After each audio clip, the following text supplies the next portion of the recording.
Tell me what you're doing.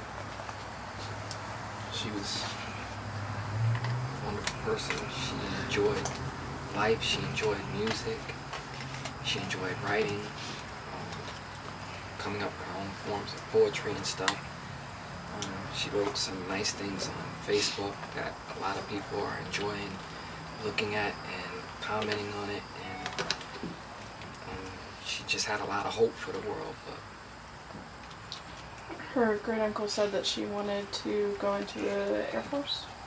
Yes, the Air Force or the Army, because she wanted to just get into the military and move up out of here and do bigger things and travel and see the world. And they were saying that they grew up together? Yes, they grew up in New York. So they lived close proximity in New York as well, and then together here. Well, he was visiting here. I have no idea if she looked up to him. Of course, it was her older cousin, so I'm sure she didn't expect she was in any type of danger being around him. When I found out she was missing, of course I was hysterical. And I couldn't believe it, because usually that's out of the ordinary for her not to call or answer any calls or any texts, or she doesn't stay out like that. And then when I got the news that they found her, it's even worse, because I was hoping maybe if they found her, maybe she could have some injuries or what have you, but she still could possibly be living. But I didn't want to imagine a family member maybe harming her like that.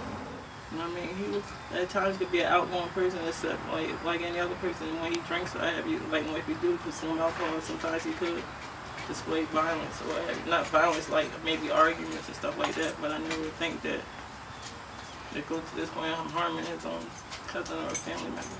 Mom, you want to say anything? No, I don't want to say nothing. I just miss my baby. How was he acting? What was his demeanor like? It was normal. You know, everybody else in panic mode. He just happy-go-lucky. This is what happened. He came through here on the way to New York. This is my great-granddaughter, and he is my grandson. And once he did have lived here, and Keonte still lived with me. Well, I can't say still, but was until now. And nobody suspected nothing. Nobody did nothing. When he called me and said, "Grandma, I'm coming through. I said, okay.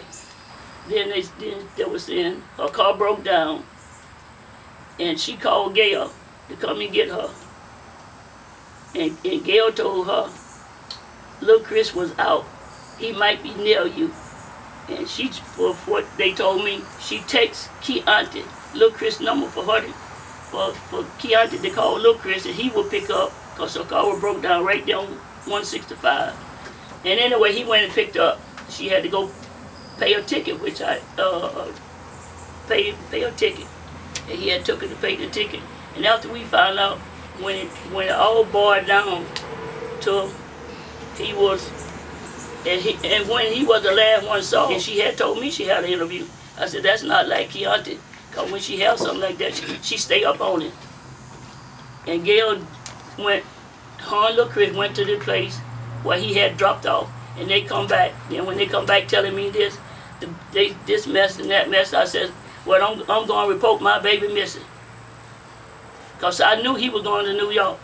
I said, and he said, well, Grandma, I think I'm going to go on. I said, no, you ain't going. You're going to go to the police station with me.